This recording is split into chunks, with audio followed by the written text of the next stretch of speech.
typiquement, j'ai enfin pris le temps de lire Blast que j'ai emprunté à ma bibliothèque. C'est une BD de Manu Larsenet que j'avais découvert récemment avec La Route. Et donc là, j'ai pu enfin m'adonner à lire Blast, qui est censé être son chef-d'œuvre, que beaucoup de gens me conseillent et me conseillent chaudement. Et que je sais que Badass, quand je lui ai dit que j'avais pris les Blast, il m'a dit tu vas kiffer. Et donc j'avais hâte de kiffer ça. Donc j'avais beaucoup d'attentes sur le titre et je vais être honnête, le titre est à la hauteur de ses attentes. Alors c'est une BD en 4 volumes qui va ressortir en format double. Donc là, il y aura 2 tomes de 50... Je crois que c'est 4 volumes de 25 €. Et là, ils vont le sortir en 2 volumes de 50 €. Donc en termes de prix, c'est kiff kiff bourricot, c'est juste qu'il y aura 2 gros bouquins maintenant. Donc l'histoire, c'est qu'un homme est en garde à vue et 2 flics le cuisinent, en douceur. Sinon, il risque de se verrouiller. L'homme s'appelle Polza Mancini. Il a 38 ans et il est obèse. Et avant de tout quitter pour tailler la route en direction de l'île de Pâques, il était écrivain. Maintenant, il est en garde à vue parce qu'il a fait quelque chose à Carole Houdinot. Quelque chose de grave. Les flics sont là pour essayer de comprendre et Polza se raconte tranquillement. Tout a commencé le jour où il a vu son père mourant. C'est là qu'est arrivé le premier blast. Techniquement, le blast est l'effet que provoque une explosion sur l'organisme. Son blast à lui, c'est dans la tête. Et ça l'a modifié. Explication que les flics, plutôt portés sur la rigueur des faits, ont du mal à gober. Voilà, donc c'est ça le résumé de Blast. Alors, donc alors je reprends mes notes, c'est quelque chose, j'avais beaucoup d'attentes, j'ai commencé à lire cette BD qui était disponible dans ma médiathèque, donc j'ai pu la lire en physique, et je vais être très honnête, le début j'ai trouvé pas incroyable, pas mauvais, juste j'avais été un peu désarçonné par l'aspect du personnage qui est un petit peu cartoon, on suit vraiment un personnage tout en rondeur, et il a un nez très, très allongé, on dirait une sorte de nez de carotte, digne d'un bonhomme de neige. Il est en accord avec, il est tout en rondeur, appelant le personnage d'Homer Simpson. Il a une tête de il voit une tête de moaï, donc des îles de Pâques, et le tout dans un dessin complètement noir. On va revenir dessus un petit peu après. Donc j'étais un peu désarçonné, déstabilisé dans le premier volume, et où en fait tout le récit et les 3 suivants sont identiques. Le personnage principal, donc de Polza, va nous raconter ce qui lui est arrivé dans sa vie jusqu'à arriver au moment fatidique où il sera mis en garde à vue par les 2 policiers qui l'interrogent. L'aspect flashback est uniquement là pour nous dire il va se passer un truc, au bout d'un moment dans le récit, où le flashback et le présent vont se recouper, mais globalement, cette partie-là est pas si intéressante que ça. Genre, tout le moment où il est en garde à vue, ouais, bon, on se moque de lui, on lui dit « vas-y, raconte la suite », mais bon, je me suis dit, on peut ne pas le raconter, alors à part pour nous teaser le fait que il va se passer un truc, j'ai pas trouvé ça très intéressant. Ça nous tease le fait qu'il va y avoir, encore une fois, une confrontation entre Polza et une certaine Carole, qu'on attend, qu'on espère voir, et c'est vrai que le problème c'est que ce personnage-là arrive très tardivement dans le récit, genre je crois qu'elle arrive dans le tome 3 ou le tome 4, ce qui fait que t'as 2 tomes où tu te dis ok, qu'est-ce que tu racontes, dis-nous où tu veux en venir, et ça met un tout petit peu de temps, et en fait moi je fais la comparaison avec la case des métabarons, quand je peux caser la case des métabarons je le case, ou pareil, tout le récit c'est un flashback, où en fait on va suivre Lothar et Tonto, 2 robots qui travaillent pour le métabaron, et Lothar qui est un nouvel arrivant dit à Tonto raconte-moi l'histoire de notre maître. Et dit, je vais te raconter l'histoire de notre maître, mais avant, je vais te raconter l'histoire du premier de nos maîtres. Et donc, il va revenir sur le trisaïeul du métabaron actuel, et revenir au fur et à mesure sur toute l'histoire de cette caste. Et à chaque fois, t'as l'auteur qui dit, raconte-moi ça, mais pourquoi tu racontes ça? Et Tonto lui dit, ferme ta gueule, je te raconterai plus tard. Souvent, c'est pour nous teaser le prochain volume. Des fois, c'est pour un peu casser un peu le 4e mur du récit, en mode, tu te poses une question, mais l'auteur se pose aussi la question, et Tonto va te dire, t'inquiète, on y vient.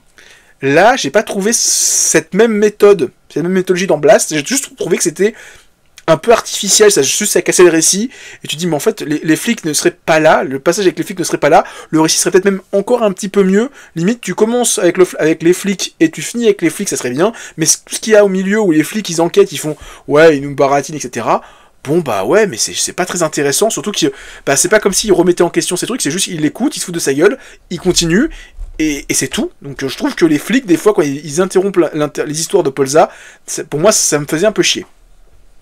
Mais peut-être qu'en relisant le manga, en relisant la BD, j'aurais peut-être un autre avis. Parce que c'est vrai que la Case des Métallurons, la première fois que j'ai lu, j'ai trouvé que les robots étaient un petit peu chiants, et en relisant le titre, j'ai trouvé qu'ils étaient beaucoup plus intéressants.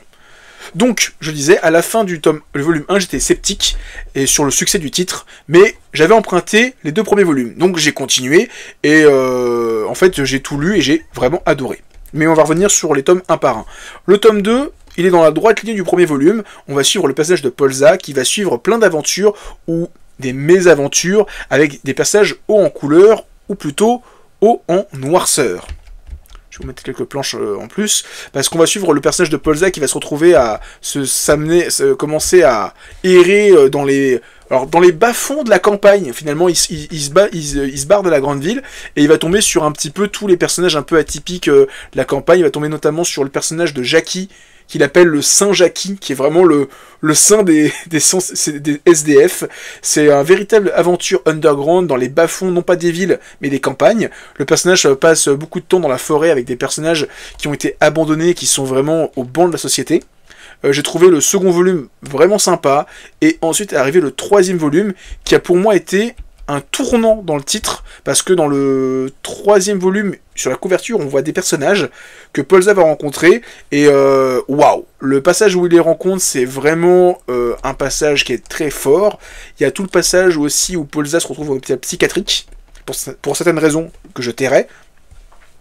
J'ai pas envie de dévoiler de plus, mais ça dévoile pas mal de choses sur la psyché du personnage, sur son comportement, notamment tous les passages où le fait que, je l'ai montré un petit peu avant, mais il y a des passages en couleur dans le récit en noir et blanc, et c'est marrant de se dire que tout le récit est en noir et blanc, mais les rares moments de bonheur du personnage de noirceur du personnage sont en couleur.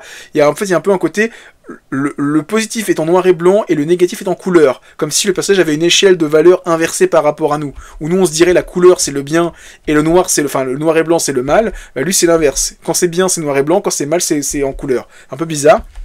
Et donc voilà, il y a tout ce passage où le personnage va subir différents blasts, et il va y avoir un passage très important qui est très marquant, comme je disais, dans le volume 3, et je n'ai pas envie de trop en dire, et on arrive sur le volume 4, et donc les événements qui vont amener le personnage de Polza à rencontrer le personnage de Carole, qu'on voit ici, donc on la voit enfin, et savoir qu'est-ce qui va amener Polza à commettre ce qu'il va commettre, qui va l'emmener en prison, enfin en garde à vue, et on arrive voilà après à la fin du récit.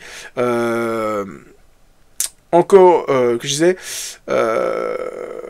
donc voilà, j'ai dit, qu'est-ce que j'ai pris comme note, il va y avoir un passage très important et très marquant, et je pense que très clairement, tous les gens qui adorent la série Blast, je pense que c'est surtout pour ce qui se passe dans le volume 3 et le volume 4, peut-être que les gens ils kiffent le volume 1, moi le volume 1, je l'ai trouvé sympa, mais sans plus, mais peut-être qu'avec une seconde lecture, je vais l'apprécier un peu plus, et donc, quand on arrive dans le volume 4, on arrive sur la descente en enfer du personnage, littéralement cette scène-là, c'est vraiment sa descente en enfer à lui dans un monde de couleurs.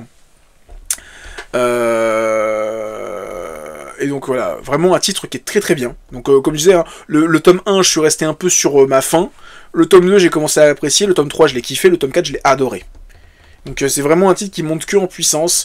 Je sais, encore une fois, il y a un titre qui va sortir dans pas longtemps. Je vais peut-être à me le prendre en physique ou me l'acheter en numérique. Je sais pas encore. Mais en tout cas, c'est un titre que j'achèterai, c'est sûr et certain.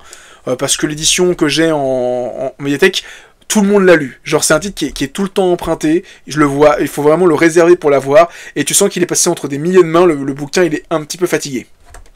Et donc j'aimerais bien avoir une édition un peu plus propre. En termes de dessin, je vais faire vite.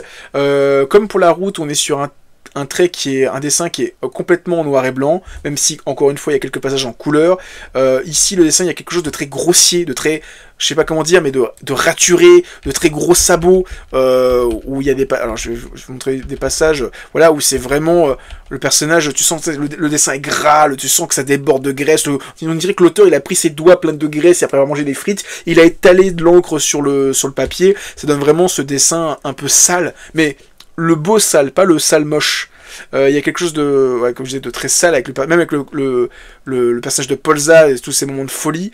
Il y a des rares moments avec des passages en couleur, donc encore une fois je disais ça, pour inverser les